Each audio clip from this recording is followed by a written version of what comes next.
अयोध्या में प्रभु श्री राम की प्राण प्रतिष्ठा होने के बाद एक बार फिर से भारत की जनता के ध्यान उत्तर प्रदेश के प्रयागराज में जो महाकुंभ की मेला लगा है उसकी ओर ध्यान खींचने का प्रयास किया गया है। इससे पहले 22 जनवरी को अयोध्या में प्रभु श्री राम की प्राण प्रतिष्ठा होने वाला था, लेकिन उससे पहले ही भारत की कोने कोने तक अयोध्या के नाम सुनाई पड़ रहा था। उसी तरीके से उत्तर प्रदेश के प्रयागराज में जो महाकुंभ की मेला लगा है, भारत के हर एक कोने कोने तक महाकुंभ की आवाज़ है जो सुनाई पड़ रहा है। तब जाकर भारत के अलग अलग राज्यों से श्रद्धांजलु हैं जो महाकुंभ पहुंच रहे हैं और वहां जाकर अपनी डुबकी लगा रहे हैं। महाकुंभ में इतनी बड़ी संख्या में भीड़ देखने के लिए मिल रहा है जिसको बारे में हम और आप सोच भी नहीं सकते हैं। आंकड़ा है जो यह बताती है कि 11 फरवरी 2025 तक 450 मिलियन यानी कि 45 करोड़ लोग हैं जो महाकुंभ में अपनी डुबकी लगा चुके हैं। राज्य सरकार की यह मानना था कि 45 दिनों में 45 करोड़ हैं जो महाकुंभ में अपनी डुबकी लगाएंगे, लेकिन ये महज 1 महीनों में ही ये आंकड़ा पार कर चुका है। महाकुंभ की मेला समाप्त होने में अभी भी 15 दिन बाकी है। राज्य सरकार की उम्मीद थी कि 45 दिनों में 45 करोड़ लोग हैं जो महाकुंभ जाकर अपनी स्नान करेंगे और वहां पर ही डुबकी लगाएंगे, लेकिन महज ये आंकड़ा 1 महीनों में ही पार कर चुका है। राज्य सरकार को यह पता था कि पर डे 1 करोड़ लोग हैं जो महाकुंभ जाकर अपनी डुबकी लगाने वाले हैं, लेकिन उन लोगों को वैसी सुरक्षा नहीं मिल पाया जो उनको सुरक्षा मिलना चाहिए। महाकुंभ को लेकर बहुत सारे सवालें उठी है, उसको लेकर हम आगे जिक्र करेंगे, लेकिन आज माघी पूर्णिमा है। आंकड़ा यह बताती है कि सुबह 10 बजे तक महाकुंभ में 1.30 करोड़ लोग हैं जो स्नान कर चुके हैं। अनुमान यह लगाया जा रहा है कि आज माघी पूर्णिमा के दिन शाम होते होते 2.5 करोड़ लोग हैं जो श्रद्धांजलु महाकुंभ में अपनी डुबकी लगा सकते हैं। आज से कुछ ही समय पहले महाकुंभ में संगम तट पर जो भगदड़ मचा उसमें 35 से 40 लोगों की जान चल गया।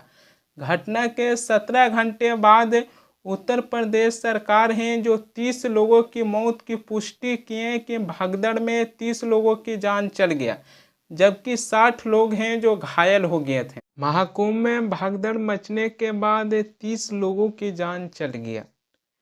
इतनी ज़्यादा भीड़ इकट्ठा हो गया था कि श्रद्धांजलु एक दूसरे पर चढ़ते हुए चल गए। उसी में से कई ऐसे लोग हैं जो नीचे दब गए, जिसके बाद उनकी जान चल गया। महाकुंभ में कई ऐसे परिवार थे जो अपनों को खो दिए, कई ऐसे लोग हैं जो लापता हो गए और उस भीड़ में नहीं मिल पाया। महाकुंभ को लेकर बहुत सारे सवालें उठती है, लेकिन इतनी सारी घटना हुआ, इन लोगों को सुरक्षित रखना किनका काम था? जहां प्रधानमंत्री मोदी जनता के बीच जाकर नारा लगाते हैं कि एक है तो सेफ है। प्रधानमंत्री मोदी हिंदुओं को एक कर दिए, लेकिन महाकुंभ में हिंदू सेफ कहाँ है? प्रधानमंत्री मोदी से ये सवाल पूछना चाहिए कि जनता के बीच जाकर हिंदुओं को एक कर दिए, जो महाकुंभ में हिंदुओं को एक बहुत बड़ी संगठन देखने के लिए मिला, लेकिन महाकुंभ में हिंदू सेफ कहाँ है? प्रधानमंत्री मोदी से यह सवाल पूछना चाहिए। सुनिए, प्रधानमंत्री मोदी हैं जो अपनी रैली के दौरान क्या नारा लगाए थे। हरियाणा के बाद महाराष्ट्र के चुनाव का भी सबसे बड़ा संदेश है एकजुटता। एक है तो एक है तो एक है तो ये आज देश का महामंत्र बन चुका है। प्रधानमंत्री मोदी का नारा आपने सुना होगा कि एक है तो सेफ है। प्रधानमंत्री मोदी घर घर जाकर देश के लोगों को एक है तो सेफ है, एक रहने के लिए कह दिए। आज देश के कई ऐसे राज्यों से महाकुंभ जाकर स्नान कर रहे हैं और वहाँ पर ही अपनी डुबकी लगा रहे हैं, लेकिन महाकुंभ में हिंदू सेफ नहीं है। प्रधानमंत्री मोदी से ये सवाल पूछना चाहिए कि उन्होंने एक है तो सेफ है के नारा लगा दिए, लेकिन महाकुंभ में हिंदू सेफ कहाँ है, ये भी सवाल तो उनसे पूछना चाहिए। उत्तर प्रदेश के पूर्व मुख्यमंत्री अखिलेश यादव हैं जो लोकसभा में इसको लेकर सवाल उठाए हैं कि जो लोग डिजिटल इंडिया की बात करते हैं उसका डिजिट कहाँ है। जो महाकुंभ में कितने लोगों की जान गया है उसका अभी तक आंकड़ा सरकार है जो नहीं बता पाए हैं। सुनिए उत्तर प्रदेश के पूर्व मुख्यमंत्री अखिलेश यादव हैं जो लोकसभा में किस प्रकार हैं जो अपनी बातें रखें। वो जो डिजिटल इंडिया की बात कही गई थी वो कहां है? जो लोग अभी तक इस बात की डिजिट नहीं दे पा रहे हैं कि कितने लोगों की जान गई है, कितने लोग वहां पर खो गए हैं। महाकुंभ जाने वाले श्रद्धालुओं की संख्या अभी भी कम नहीं हुआ है। बड़े संख्या में लोग हैं जो महाकुंभ जाने की तैयारी कर रहे हैं। कई ऐसे श्रद्धालु हैं जिनको ट्रैफिक का भी सामना करना पड़ा है, जाम में ही फंस गए हैं। एक वीडियो आया है जो देखिए कि उस वीडियो में गाड़ी किस प्रकार सड़क पर खड़ी हुई है और उसके साथ ही महाकुंभ जाने वाले की लोगों की भीड़ कितनी बड़ी सड़क पर दिखाई दे रही है। देखिए इस वीडियो को।